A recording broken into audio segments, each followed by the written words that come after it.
군산대 총장의 127억대 해상풍력 연구와 관련한 의혹, 지난해 집중적으로 전해드린 바 있습니다.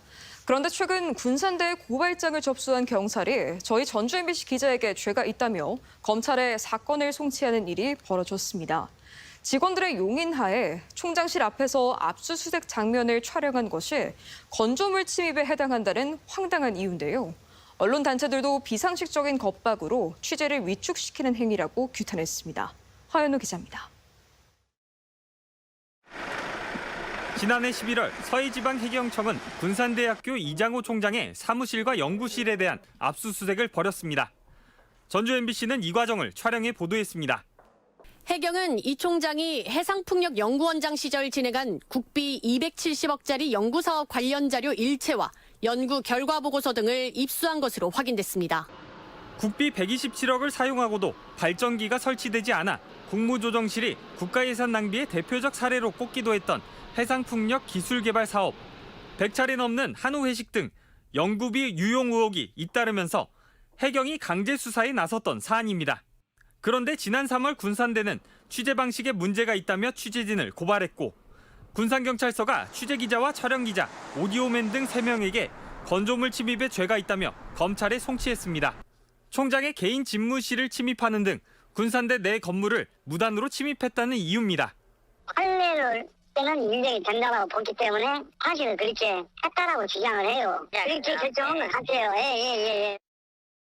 기자 신분과 취재가 목적이라는 점을 경비원에게 밝히긴 했지만 압수수색 취재라고는 안 했다는 앞뒤가 맞지 않는 이유와 함께 출입한 총장실 주변이 제한구역에 걸려있더라는 것이 경찰이 해당 기자에게 밝힌 또 다른 이유입니다. 그런데 그 근거로 든 규정이 군산대가 내부인을 규율하기 위해 자체적으로 만든 세부 규칙에 지나지 않습니다. 마치 손님에게 가훈을 지키지 않았다고 나무라는 격입니다. 취재진은 경비원의 안내에 4층으로 이동한 뒤 총장 비서실장과 만나 별다른 마찰 없이 대화를 나눴습니다. 뭐 오늘 새야 될지도 모르겠다는데 지금 컴퓨터 이런 거 하는데 근데 다른 거는 없는데. 다수의 직원들이 지켜보는 앞이었고 제지도 없었습니다. 해경 수사관들이 수색을 벌이는 총장실에는 진입하지 않고 문 바깥에서 취재를 진행했습니다. 법에 저촉될 행위가 있었다면 제지했어야 할 수사관들도 별다른 문제를 제기하지 않았습니다. 네, 각각 흩어져가지고 하시는 거여가지고 네. 감사합니다. 법조계도 경찰의 결정을 이해하기 힘들다는 반응입니다. 통상적인 방법으로 직원들의 제지 없이 출입과 촬영 행위가 이뤄진 점을 보면 침입 행위로 평가하기 어려운 데다 100번 양보해 침입이 인정되더라도 공적 인물의 공적 사안에 대한 취재이기 때문에 정당 행위로 위법성 조각 사유에 해당한다는 판단입니다.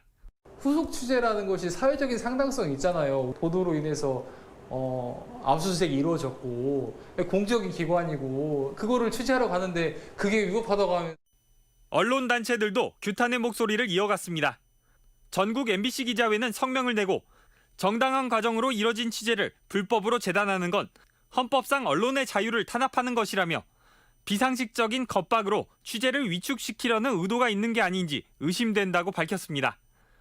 한국영상기자협회도 국민의 세금으로 운영되는 국립대학의 총장은 수시로 감시받고 견제받아야 할 위치라며 경찰의 무리한 행보는 지역의 공권력과 공공기관의 유착으로 오해받을 소지가 크다고 규탄했습니다. MBC 뉴스 허연호입니다.